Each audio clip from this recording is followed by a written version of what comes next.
북한에 있었을 때 핵에 대해서 어떤 생각들을 갖게 되셨는지. 90년대 그때 신년사 우리 성현 씨랑 기억나요? 북한이 모르죠. 기억 잘 안 나죠? 우리는 핵을 가지고 있지도 않으며 핵을 만들 의사도 없으며 아마 93년, 92년 자료에 들춰보면 그렇게 있습니다. 그때 제가 아마 초등학교 막 들어갔을 때인 것 같은데 생생하게 기억하는데 어른들이 갑론을박이 있었어요. 우리는 핵이 없다. 그랬더니 핵이 있다고 하는 사람께 야 국가가 없다는데 없다라고 하는 쪽이 있었어요. 근데 갑자기 핵실험에 우리는 완성했다 이런 때가 있었습니다. 제가 사회생활하면서 그게 몇 차 핵실험인지 아마 그 뉴스에 나왔어요. 북한 내에서. 2006년 정도 어찌 보면 북한 사회를 바라보는 안목이 있을 때 제가 그 핵실험에 대해서 들었단 말이죠.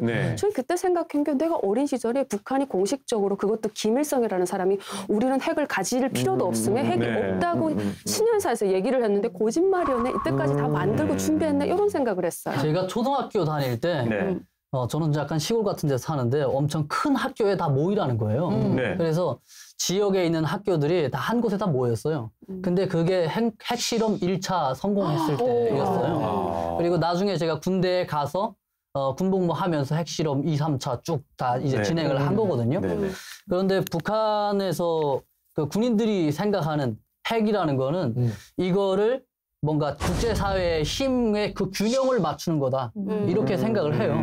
그래서 제가 넘어오기 전에는 또 핵을 포기한다 어쩐다 이런 표현 같은 것들이 2018년쯤에 있었거든요. 그래서 그때 상당히 의문을 가졌었죠. 지금까지 주장해왔던 너희들이 했던 말 이거하고 지금 핵 포기하겠다는 게 맞지 않는데 그래서 저는 그때 북한이 핵 포기를 하지 않을 거라는 그런 의심도 했었고 희망을 가졌었죠.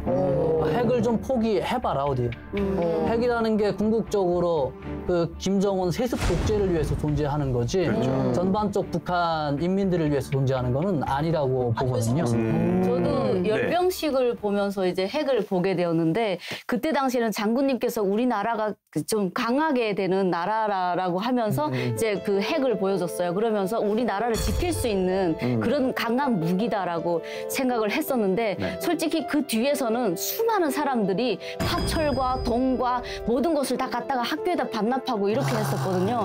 그래서 그런 핵들이 만들어지기도 모든 국민들이 다 같이 손과 발을 해가면서 만들어진 거예요. 그러니까 결국 선전했네. 우리가 핵을 만들 테니 너희들 모여서 다 이것저것 갖고 와 막 이런 식으로. 그렇죠. 이호심 씨는 핵을 어떻게 생각하세요?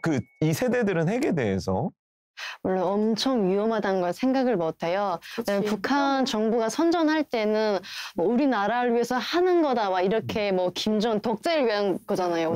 근데 솔직히 인민들은 모르잖아요. 그렇죠. 그렇기 때문에 이게 좋다고 생각하지 이게 몰라요. 이게 잘 엄청 나쁜 건지를. 그리고 솔직히 그 들어가는 그 개발하는 비용이 어마무시하잖아요.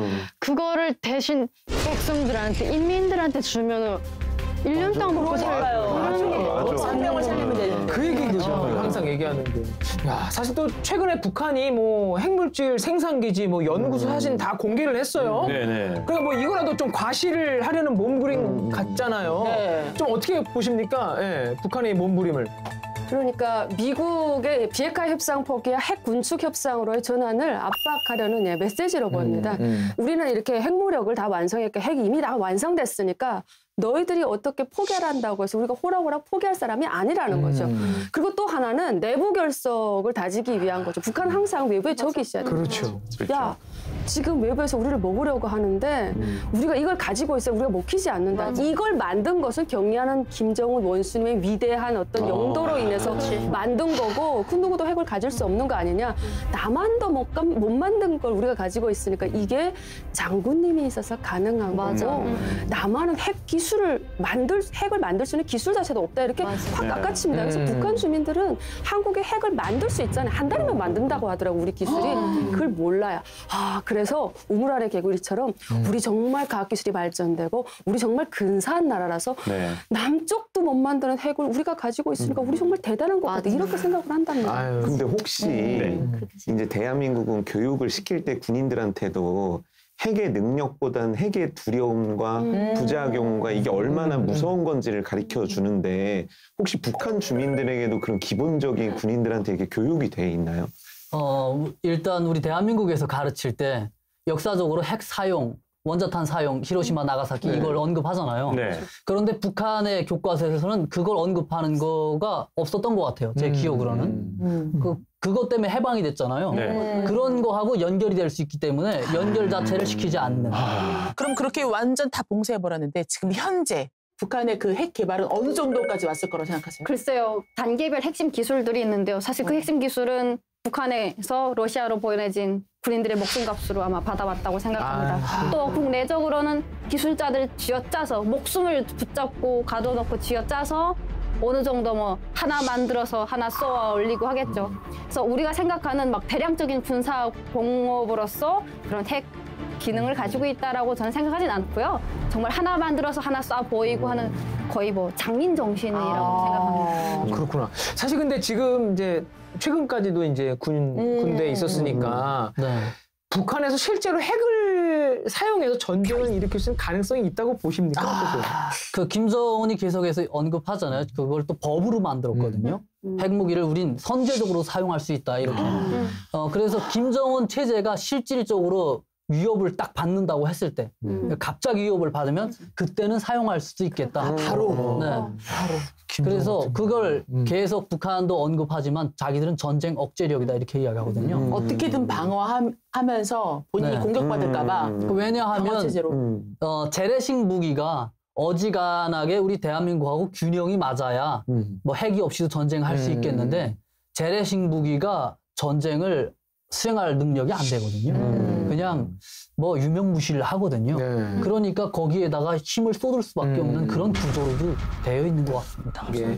그러면 핵을 빼고 한번 잠깐 빼놓고 빼고. 핵 너 잠깐 여기 있어. 가 있어. 가 있어.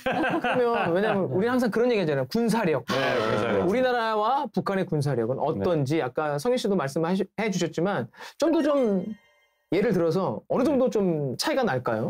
네, 군사력에서는 그러니까 정신하고 또 돈도 필요해요. 네, 이게 돈이 어느 정도 경제력이 뒷받침돼야 군사력이 따라서거든요. 그렇죠. 그런데 북한의 전체 GDP가 뭐 우리 대한민국의 어떤 대기업만큼도 안 된다는 그런 평가도 있거든요. 그런데 군대가 우리의 2배를 넘어요. 머릿수가. 그리고 장비, 전투기, 탱크 이게 숫자적으로 우리보다 더 많아요. 한국보다. 그런데 그걸 운영할 수 있는 연유나 이런 기술 이게 없어요. 예를 들어서 공군의 전투기 조종사들이 비행기를 타본 사람들이 절반도 안 돼요. 요즘에 와서는. 그러니까 그 김정은은 이런 재래식 장비 가지고는 전쟁이 안 된다. 네, 그런데 또 정신력이라는 부분이 있잖아요. 그것이 절대 항복이나 이런 포로 이런 건 없다. 무조건 자폭해라 이런 거거든요. 그래서 그런 점을 봤을 때 우리가 그런 면은 주시하고 경계해야 되는 부분이죠. 맞아요. 진짜 목숨 걸고 정신력 싸움. 우리나라 군사력이 한 세계 6위 정도 되죠. 6, 7위. 북한은 뭐 공식적인 뭐 데이터 뭐 측정이 어렵긴 하지만 30위로 보고. 네, 한 28위에 30위 네. 되는 겁니다. 네. 저희는 이렇게 매번 이런 얘기하면서도 제일 안타까운 게 있죠. 핵 때문에 가장 피해를 보는 건 누굴까요? 주민들. 네, 주민들입니다. 북한 주민들일 거란 생각이 안 들까요? 분명히 들 겁니다. 아까 우리 살짝 들어봤잖아요. 근데 가장 간단한 대답 아닐까요?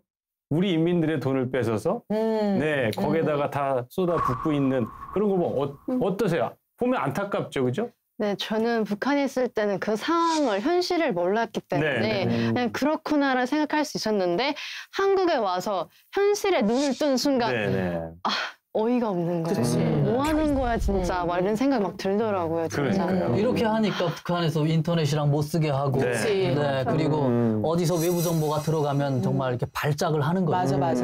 그러니까 북한 주민들에게 이렇게 선동을 해서 체제 유지를 하기 위해 얼마나 애를 쓰는지 좀 마음이 답답할 뿐입니다.